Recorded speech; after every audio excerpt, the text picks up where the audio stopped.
नमस्कार दोस्तों, welcome to Ardor एडुडेन। ये पीजीटी ज्योग्राफी की जो क्लास की जो सीरीज चल रही थी, आज उसका अगला लेक्चर है।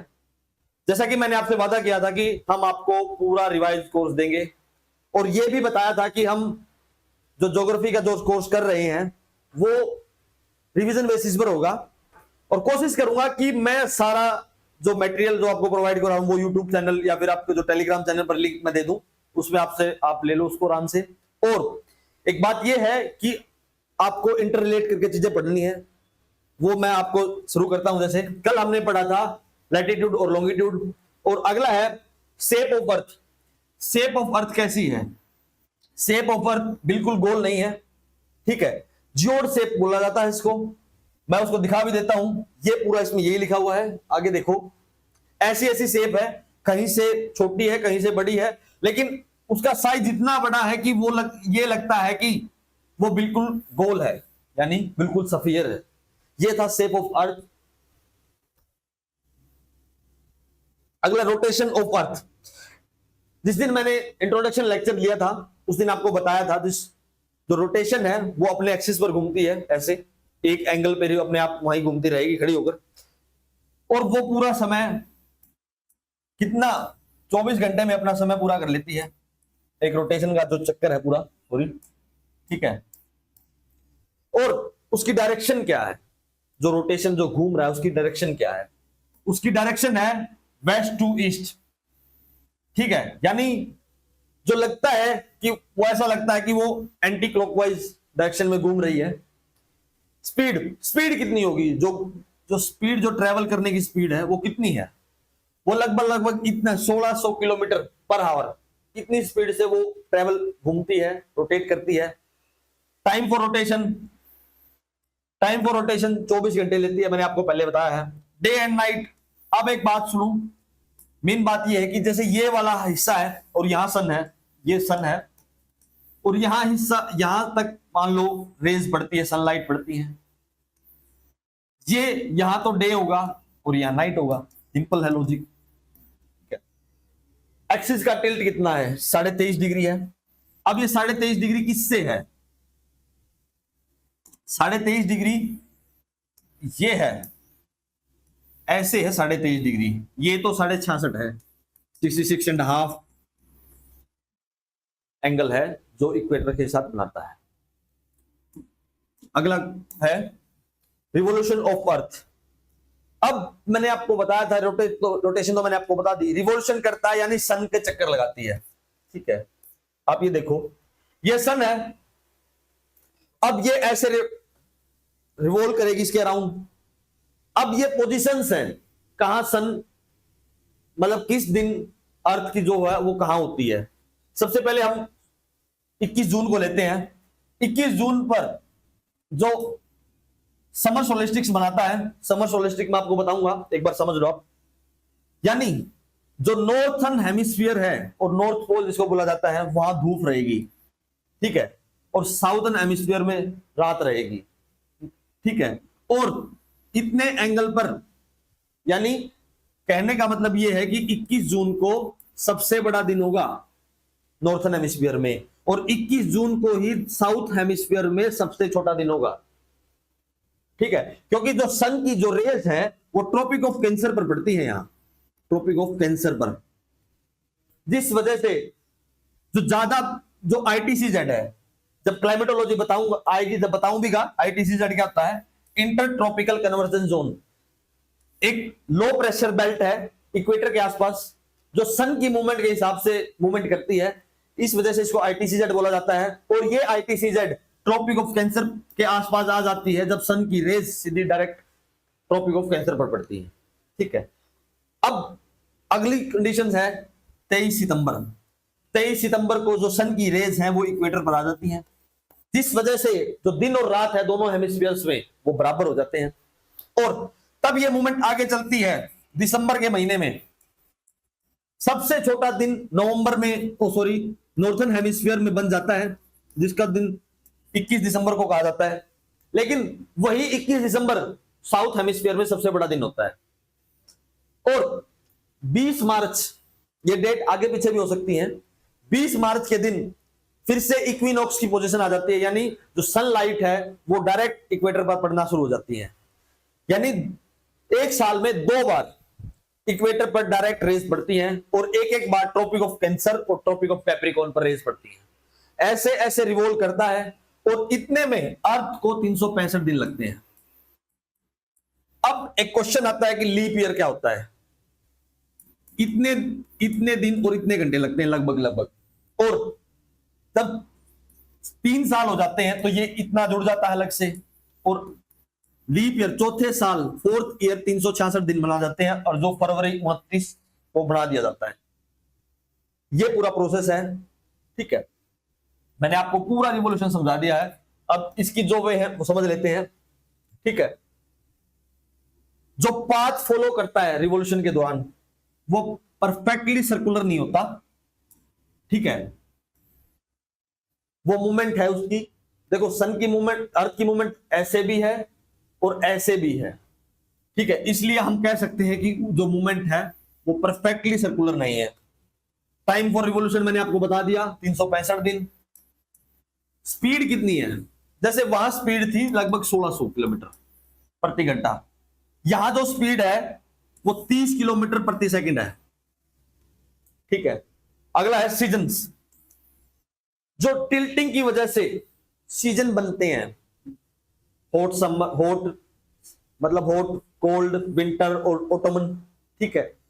और जैसे मॉनसून, मॉनसून का कारण ही सीजन है, ठीक है। सीजन जो आते हैं वो मॉनसून भी है, उसका एक विंड का एक प्रोसेस है, वो मैं आपको पूरा समझाऊंगा अच्छे से जब क्लाइमेटोलॉजी आपको बताऊंगा। और एक कारण उसके पीछे ये भी है कि 23.5 डिग्री एंगल पर जो अर्थ टिल्ट है उसकी वजह से भी सीजन डेवलप होते हैं, ठीक है। ये था पूरा रिवॉल्यूशन ऑफ अर्थ। अब 2 पोजीशंस आती हैं जब रिवॉल्व करती है सन अर्थ सन के अराउंड, तो 2 पोजीशन आती हैं। एक का नाम है पेरिहेलियन और दूसरे का नाम है एपिहेलियन। पी का मतलब पास और ए का मतलब दूर, ठीक है। यानी जब 3 जनवरी को जैसे ये सन है, ये सॉरी वो है अर्थ का रोटेशन जो सर्कुलर है, यहां सन है, ठीक है। ये डिस्टेंस और ये डिस्टेंस दोनों बराबर नहीं है, ये थोड़ा सा कम है, ये ज्यादा है। जब यहां अर्थ होती है तो उसको पेरिहेलियन बोला जाता है, और जब एपिहेलियन इसको बोला जाता है जब सन से थोड़ा दूर होती है अर्थ, जब एपिहेलियन बोला जाता है। ये 2 पोजीशंस हैं, ठीक है। कौन कब कब होता है? पास होता है यानी जब नॉर्थन हेमिस्फीयर में 3 जनवरी को, और 4 जुलाई को सबसे दूर होता है। एक का आपने कंसेप्ट सुना होगा, आम लोकल लैंग्वेज में बोला जाता है नो तपा। ये वो 9 दिन होते हैं जहां सन रेज सबसे ज्यादा आती है। ये उसी के आसपास का रीजन है, उसी के आसपास के डेज हैं ये, ठीक है। अब जब मैं आपको पढ़ा रहा था 2 बातें आई थी, इक्विनॉक्स और सोलिस्टिक्स। इक्विनॉक्स का मतलब है डेज और नाइट दोनों बराबर हो, यानी अब आपको इतना पढ़ने की जरूरत नहीं है। अब इक्विनॉक्स का मतलब समझ लो आप, इक्विनॉक्स का मतलब दिन और रात दोनों बराबर हैं। दिन और रात दोनों बराबर हैं तो मतलब जो सन की रेज है वो डायरेक्ट इक्वेटर पर पड़ रही है। और सोलिस्टिक्स, अब 2 तरह का सोलिस्टिक माना जाता है, समर सोलिस्टिक्स और विंटर सोलिस्टिक्स। समर सोलिस्टिक्स का मतलब ये होता है हम जो सन की मूवमेंट मानते हैं उसको नॉर्थन हेमिस्फीयर को सुप्रीम मानते हैं, कि नॉर्थन हेमिस्फीयर के रूप में मतलब उसको जानते हैं। जब समर सोलिस्टिक होता है यानी जो जून के महीने में होता है, जो अर्थ है उस पर ट्रॉपिक ऑफ कैंसर पर सन की रेज डायरेक्ट पड़ रही है। और जब विंटर सोलिस्टिक्स होता है तब ट्रॉपिक ऑफ कैप्रिकॉर्न पर सन की जो रेज है वो डायरेक्ट पड़ती है। अब मैंने इसको पूरा आपको 2 वर्ड में बता दिया, इसलिए कहता हूं कि आप वर्ड को समझो ज्योग्राफी में। अगर आपको ज्योग्राफी में वर्ड का मतलब पता है तो आप ज्योग्राफी को आसानी से समझ पाओगे। Interior of earth. अब ये चैप्टर बहुत इंपॉर्टेंट है ज्योग्राफी के प्रोस्पेक्टिव से। अर्थ को नीचे जो 3 भागों में बांटा गया है, कौन कौन सा है? क्रस्ट, मेंटल और कोर। अब जो जियो साइंटिस्ट थे उन्होंने क्या किया, उन्होंने किया कि हम इस जो ये क्रस्ट, मेंटल, कोर है, इनको और रूप में भी तोड़ देते हैं। Upper mantle, lower mental, outer core, inner core, तोड़ दिया। अब आप समझो इनके तोड़ने से क्या फायदा है और इनको तोड़ने से हमें क्या समझ में आएगा, वो चीजें समझनी है। जब क्रस्ट को माना जाता है कि इसमें मिलेगा सियाल, सिलिकॉन और एल्युमिनियम। जब मेंटल को मानते हैं तो सीमा, ठीक है, सिलिकॉन और मैग्नीशियम। और कोर को समझा जाता है निफे, निफे, नियोन और फेरस यानी आयरन।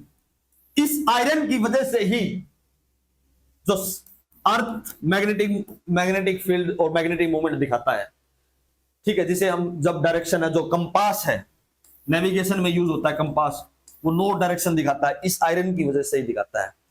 और ये आयरन फेरस लिक्विड फॉर्म में प्रेजेंट है, जिस वजह से कई बार ये माना गया है कि जो मैग्नेटिक नॉर्थ पोल है और मैग्नेटिक साउथ पोल है वो आपस में इंटरचेंज हो चुके हैं कई बार, 4 से 5 बार, इस लिक्विड की वजह से ही।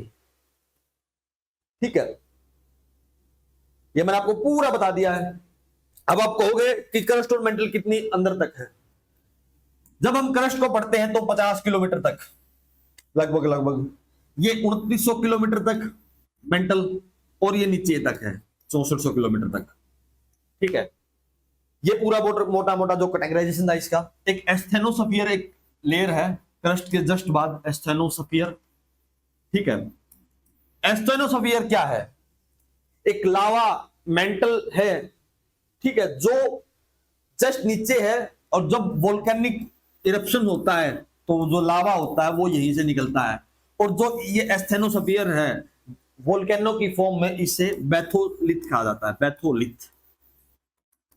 अब वर्ड को समझ लेना, ज्योग्राफी में आपको कहीं जरूरत नहीं पड़ेगी दोबारा ज्योग्राफी पढ़ने की। ठीक है, अब ये चीजें कैसे हमें पता लगाई, क्या क्या जरूरत, कैसे इनकी जरूरत रहती है। टेम्परेचर और प्रेशर, जब मैंने शॉर्ट्स डाला था इस पर, ठीक है, जब हम 165 मीटर हाइट में ऊपर जाते हैं तब 1 डिग्री टेम्परेचर लूज हो जाता है। और सॉरी, जब हम अर्थ क्रस्ट से नीचे जाते हैं लगभग 35 मीटर, तो वहां 1 डिग्री सेल्सियस बढ़ जाता है। और ऐसा कब तक होता है? ऐसा लगभग 400 किलोमीटर तक होता है। 400 किलोमीटर के बाद जो जो टेम्परेचर और जो प्रेशर बढ़ना है वो एक लिमिट अमाउंट में बढ़ता है। ठीक है, वो ये नहीं है कि जितना आप नीचे जाओगे उतना प्रेशर और टेम्परेचर बढ़ेगा। वो लिमिट 400 किलोमीटर के बाद एक लिमिट में बढ़ना आता है। ठीक है, अब मेथड ऑफ स्टडी, जो मेथड ऑफ स्टडी क्या है इंटीरियर ऑफ अर्थ के लिए, एक सिस्मिक वेव जिसको हम अर्थक्वेक के दौरान मापते हैं, पी वेव, एस वेव और एल वेव, 3 वेव्स हैं। ठीक है, पी वेव का मतलब क्या है? जो फास्टेस्ट है, एस का पी से स्लो है और एल का सबसे स्लो है। अर्थक्वेक पढ़ाऊंगा जब अच्छे से बताऊंगा। यानी मान लो कि जो वेव आती है तो सिस्मिक वेव, ये एक नाम है, मतलब इसको अर्थक्वेक की जो वेव्स आती हैं निकल के आती हैं उनको मेजरमेंट का एक तरीका है सिस्मिक वेव। ठीक है, ग्रेविटेशनल और मैग्नेटिक फील्ड मेजरमेंट भी नापा जा सकता है। और मेथड ऑफ स्टडी क्या है इसके? हम डायरेक्ट गड्ढा खोद लें, उससे भी जो मटेरियल है उससे भी स्टडी की जा सकती है जो निकल के आएगा। और एक है इनडायरेक्ट सोर्स, जो वोल्केनिक इरप्शंस होते हैं, उस लावा को हम स्टडी कर लें तो भी इंटीरियर ऑफ जो अर्थ है उसकी स्टडी हो सकती है। एक जो उल्का पिंड्स होते हैं, मिटियोर्स होते हैं, जो आउटर सोलर पार्ट से आते हैं, ठीक है, वो अगर हम स्टडी कर लें तो उससे एक कोर जो है अर्थ की, उसका एनालिसिस लगाया जा सकता है। जरूरी नहीं है, ठीक है। अब कौन सी जो है क्रस्ट मेंटल कोर कौन सी कहां तक है, डिसकंटिन्यूटीज के बेसिस पर इनको बांट दिया गया है। ठीक है, मेरा मानना ये है कि आप इसमें से दो डिसकंटिन्यूटी का आप अच्छे से याद कर लो, एक मोर डिसकंटिन्यूटी, एक गुटनबर्ग डिसकंटिन्यूटी। पीजीटी का पेपर है, आज तो कुछ भी सकता है, लेकिन 5 डिसकंटिन्यूटीज हैं में बांटा गया है। अब समझ लो, कोनार्ड जो डिसकंटिन्यूटी है वो अपर क्रस्ट और लोअर क्रस्ट, यानी इसने क्या किया, क्रस्ट को भी 2 भागों में बांट दिया, अपर क्रस्ट और लोअर क्रस्ट। ठीक है, अब ऐसे ही इसको मो और मोरोवरिक डिसकंटिन्यूटी, लोअर क्रस्ट और अपर मेंटल, यानी क्रस्ट और मेंटल को बीच में से डिवाइड करने वाला कौन है, मोर डिसकंटिन्यूटी। अब जैसे रेपिडिटी, इसको कौन है, अपर मेंटल और लोअर मेंटल को बीच में बांटने वाला रेपिडिटी है, और लोअर मेंटल और आउटर कोर यानी कोर को उसको गुटनबर्ग वाला है, और लास्ट में क्या है, आउटर कोर और इनर कोर को बीच 2 भागों में बांटने वाला लेमन डिसकंटिन्यूटी नाम से जाना जाता है। ये 5 डिसकंटिन्यूटी आपको याद करनी पड़ेगी। अगला है सोर्सेज। हम जब इंटीरियर ऑफ अर्थ है उसके 2 प्रकार के सोर्सेज हैं, कुछ सोर्सेज मैंने आपको बता दिए जो मेथड ऑफ स्टडीज में आते हैं। हम उसका कैटेगराइजेशन देख लेते हैं कि कौन सा डायरेक्ट सोर्स है, कौन सा इनडायरेक्ट सोर्स है।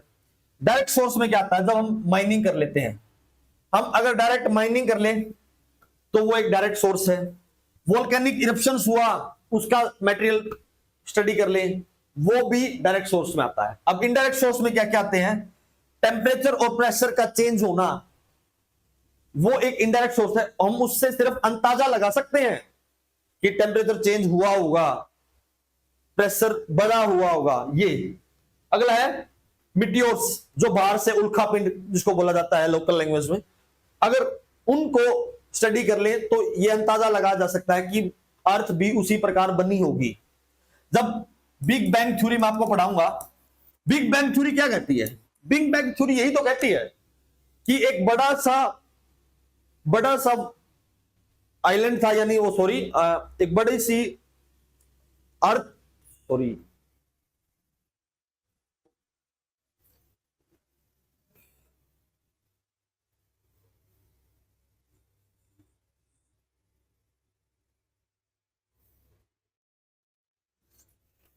बिग बैंग थ्योरी क्या कहती है, बिग बैंग थ्योरी यही कहती है एक बड़ा सा ऑब्जेक्ट था जो प्रेशर और टेम्परेचर की वजह से बीच में से टूट गया और कई भागों में बट गया, जिससे आज का जो सोलर सिस्टम है वो बन गया, जिसमें सन बन गया, अर्थ बन गई, वीनस बन गया, जुपिटर बन गया, मरकरी बन गया, वह सारे बन गए। ठीक है, इस बेसिस पर मीटियोर्स की स्टडी की जा सकती है। अगला है ग्रेविटी एनोमली। जैसे जैसे हम नीचे जाते हैं, जब आपने एक फिजिक्स में अगर आपने किसी ने पढ़ी होगी तो ये आता है G = m1m2 r का स्क्वायर। ये G की वैल्यू कई बार चेंज हो जाती है। ठीक है, सॉरी ये तो कांस्टेंट रहती है। उस वजह से यहां पर भी जो फोर्स अगर बांटनी हो, देखनी हो, तो उस बेसिस पर भी जो ग्रेविटी है वो एनोमली इसलिए दिखती है। ठीक है, अगला है मैग्नेटिक सोर्स और सिस्मिक वेव। ये भी दोनों मैंने आपको बता दिए। अब आगे, कल भी मैंने इसका इंट्रोडक्शन दिया था, continental drift theory. Continental drift theory का मतलब क्या है, अल्फ्रेड वैगनर ने यह कहा कि अर्थ जो एट प्रेजेंट आज के दिन दिख रही है वो ऐसी नहीं थी, वो एक पूरा आइलैंड था और उसके बाहर पूरा समंदर था, जिसको बोला जाता था पेंजिया, और इसके बाहर ये पूरा ओशन है, पेंथालासा। ठीक है, लेकिन एफ.बी. टेलर एक व्यक्ति थे जिसने कॉन्टिनेंटल ड्रिफ्ट थ्योरी के बारे में बताया सबसे पहले, जिसकी अपग्रेडेशन अल्फ्रेड वैगनर ने दी। कब? 1912 में। ठीक है, उसने बताया कि जो पेंजिया वो 2 भागों में टूट गया, अंगारा और गोंडवाना लैंड में, और बीच में क्या बन गया, थेटिस सी। ऐसे ऐसे ये बढ़ते गए और पूरा जो अर्थ एट प्रेजेंट आज के दिन दिख रहा है वो बनता गया। मैं इसको थोड़ा सा एक पिक्चर में दिखाना चाहूंगा। ये पूरा पेंजिया था, ये टूटता गया, थेटिस सी और लोरेशिया और गोंडवाना लैंड टूटती गई। जोरासिक पीरियड में ये अलग अलग डिवाइड होने लग गई। उसके बाद जब क्रिटेशियस में आया तो थोड़ा थोड़ा जो डिस्टेंस है वो प्रॉपर आ गया, और आज प्रेजेंट डे में नॉर्थ अमेरिका और साउथ अमेरिका अलग अपनी लोकेशन पर है, इंडिया ऑस्ट्रेलिया अपनी अलग लोकेशंस पे है। ये पूरा एक इसने ओवरव्यू दिया अल्फ्रेड वेगनर ने, ठीक है।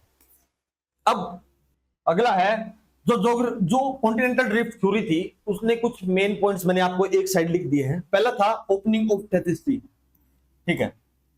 जो मैंने आपको बताया कि जो पेंजिया था वो दो भागों में टूट गया और बीच में एक ओशियन आ गया जिसको थेथिस सी बोला जाता है। अंगारा लैंड, लोरेशिया लैंड और गोंडवाना लैंड, ये दो भागों में बट गया।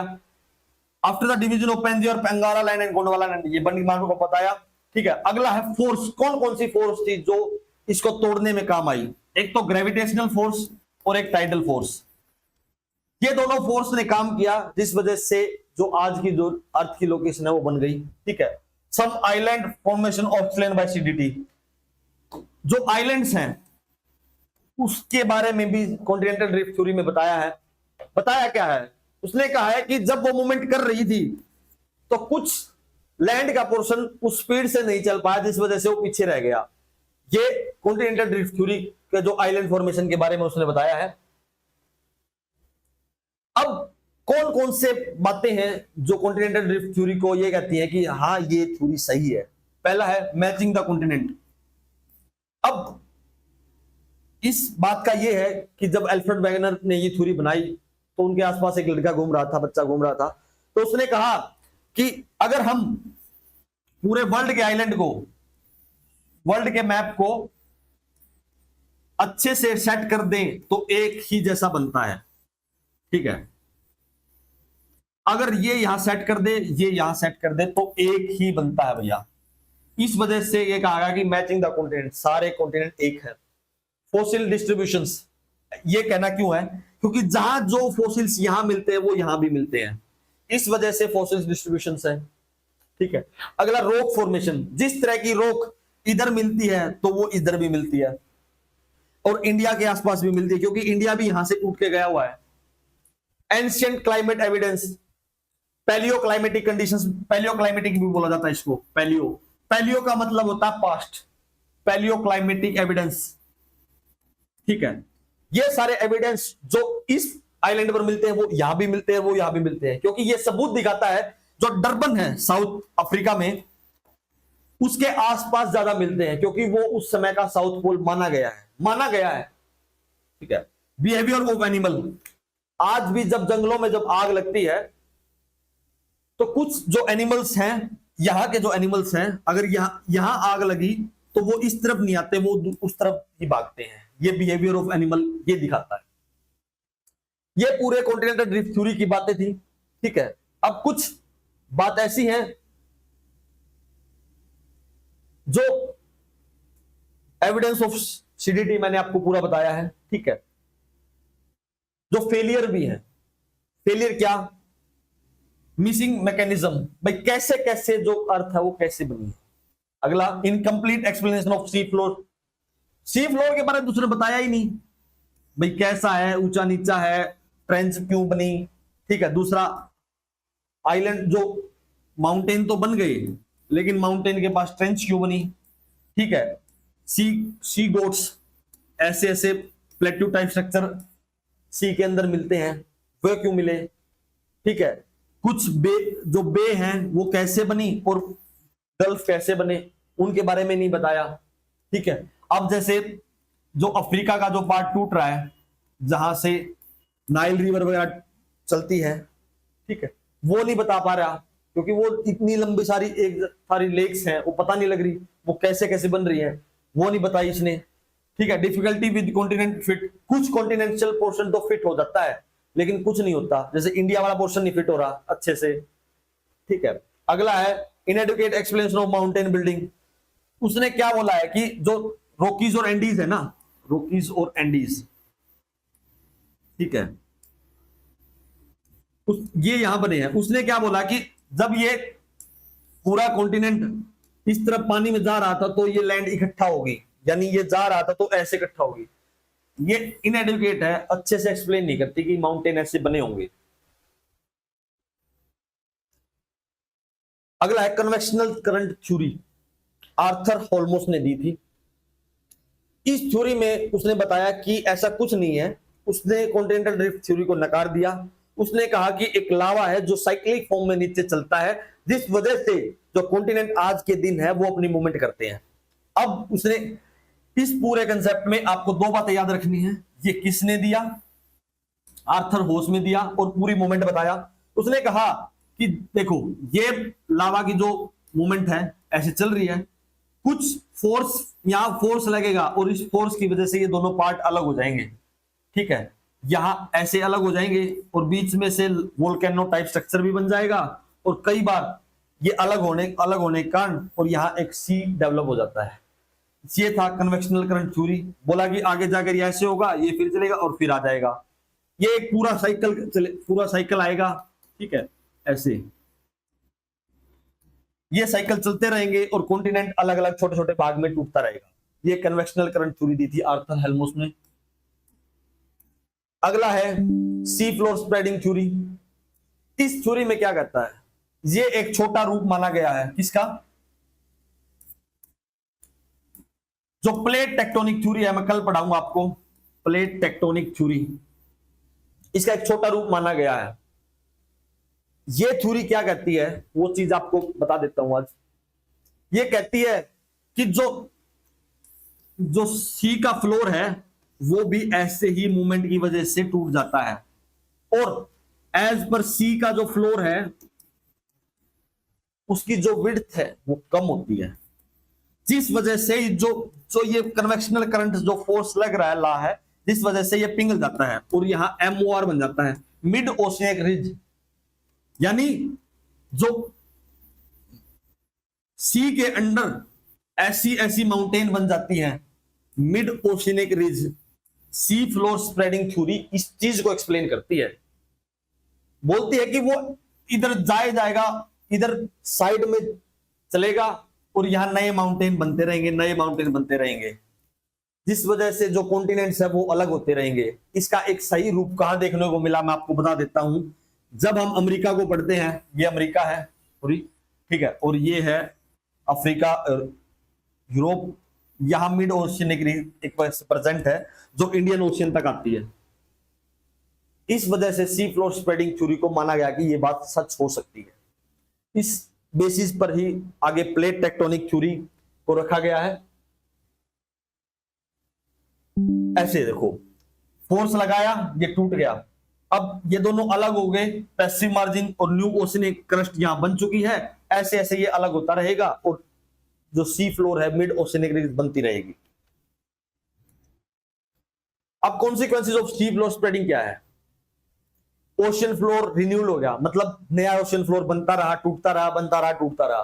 पैसिव कॉन्टिनेंटल मार्जिन, मतलब ये कि जो कॉन्टिनेंटल का मार्जिन है, ठीक है, वो पुराना था, मतलब उसकी जो वैल्यू थी वो कम हो गई as present to sea floor waiting, sea floor के। तीसरा स्पॉटिंग प्लेट टेक्टोनिक थ्योरी, जो प्लेट टेक्टोनिक थ्योरी का बेस मान लिया सी फ्लोर स्प्रेडिंग को। एविडेंसेस क्या करते हैं? जो सी के अंदर फ्लोर्स हैं, हीट फ्लो डाटा है, हीट का डाटा भी तो है, जो ये मैंने आपको बताए हैं, सॉरी, ये मिड ओशियनिक रीज, ये एक तरह का डाटा प्रोवाइड करते हैं, हीट का भी, मैग्नेटिक इफेक्ट का भी, और यहां जो टेम्परेचर प्रेशर है वो एक जैसा। इस वजह से सी फ्लोर स्प्रेडिंग थ्योरी को बेस माना गया प्लेट टेक्टोनिक थ्योरी।